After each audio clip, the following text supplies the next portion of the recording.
Polling suggesting that President Joe Biden's State of the Union address didn't break through to most Americans, at least not yet.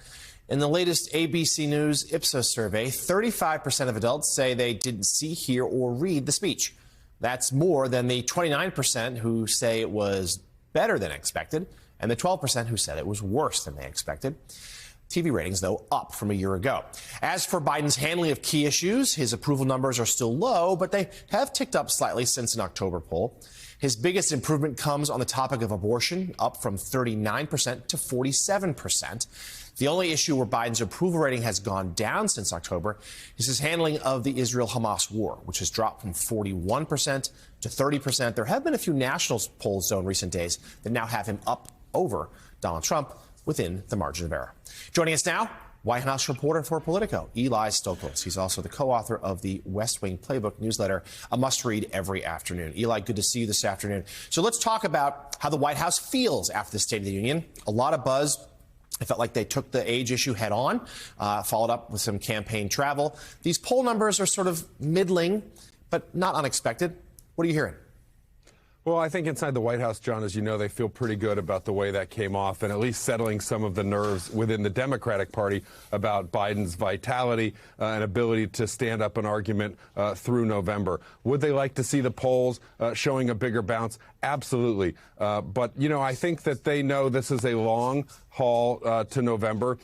The campaign in Wilmington, they are just starting to really press their financial advantage over the Trump campaign, just starting to launch TV ads, sort of highlighting the Biden record while also drawing sharp contrasts with Trump.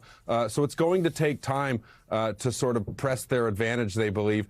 And really, you know, within the White House, there are also some questions about whether approval ratings are really the best measurement of where the president stands or whether he has a good chance to win re-election. I'm thinking back to 2022, after Emmanuel Macron won the re-election in France. His then chief of staff, Ron Klain, tweeted, you know, oh, look, a president can win re-election with a low approval number. I mean, there's an understanding that approval rating now in American politics, given how polarized everything is, given how crabby people are, you know, I think that there's just a sense that approval rating may not be the best metric. It's hard to get your approval rating much over 40% these days once you've been in office for any stretch of time.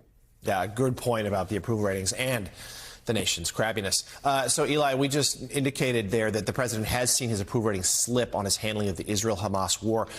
A lot of that is from members of his own party who think he's not doing enough to help the civilians there in Gaza, not pushing Israel enough. Well, we've got some new reporting we broke last night about how there will be a red line with Rafah. And if Israel goes into Rafah, a full-scale invasion, then President Biden very well may consider conditioning military aid to that nation, which they have not done so far.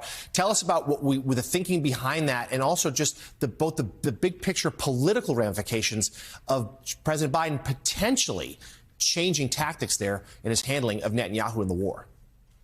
Well, this has become a political liability for the president. He's not controlling the war on either side, but as the American commander-in-chief, there is some influence that you would think that Biden would have over Israel, a really important ally. But at this point, that has not been the case. Netanyahu's prosecuting the war however he likes, and we have seen Biden sort of ratchet up the rhetoric going back a month or so when he first said Israel's campaign in Gaza was over the top, and we have kind of seen the slow ratcheting up of the rhetoric, now talking about red lines. Netanyahu pushing back, saying he doesn't really care about Biden's red line. His red line is not having another October 7th attack. You know, so it seems like they are really talking past one another, and it would be remarkable if Biden decided to condition aid on whether or not Israel sort of scales back its operation. I don't know. You know, the White House wouldn't really go further than what Biden said in his interview on Sunday. Or on Saturday, rather, with Jonathan Capehart. So I don't know how likely we are to see this in the coming weeks, but there's a real sense that this is hurting the president politically. You can't just wish this war away. It's not just going to disappear by the fall. It is a real problem, and it's a problem beyond just Michigan with younger voters. And so I think there's an awareness of that. And at least rhetorically, you're seeing the president recalibrate a little bit, whether they go further with actual changes in policy toward Israel, which would be a dramatic step. I think a lot of that does depend on sort of how things go after Ramadan, what this potential new Israeli offensive looks like.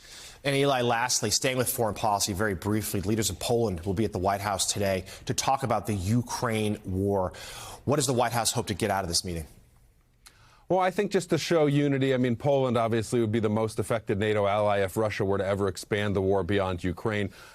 Two leaders in Poland who are on opposite sides domestically, but on the same side with Ukraine. And they come to Washington at a time when Ukraine aid is stuck.